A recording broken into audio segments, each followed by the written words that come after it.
Ang programang ito ay rated SPG. Striktong patnubay at gabay ng magulang ang kailangan. Maaaring may masiselang tema, lengguwahe, karahasan, sexual, horror o droga na hindi angkop sa mga bata.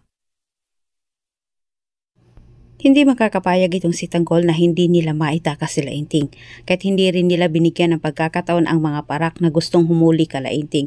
Samantala, laking gulat na lang ni Lainting na makita itong si Tanggol na kasama ang ibang grupo na puro armado.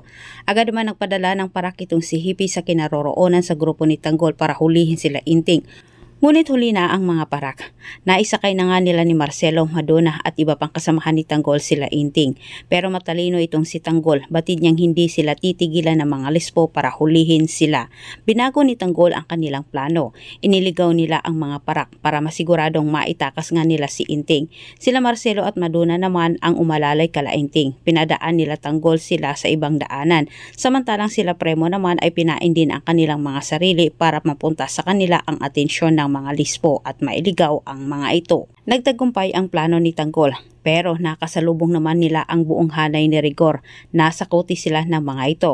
Hindi alintana para kay Tanggol na makita niya ang kanyang huwad na tatay para hindi niya labanan ang mga ito. Nanumbalik sa alala ni Tanggol kung paano siya hinuli ng kanyang tatay noon at ayaw na ni Tanggol na maulit iyon at ayaw na rin niyang bumalik sa kulungan kahit si Tanggol mismo na nga ang humawak sa mahabang armas para itira kala Rigor. Kahit alam na ni Tanggol na mapuruhan ang kanyang piking tatay, gagawin pa rin niya ito.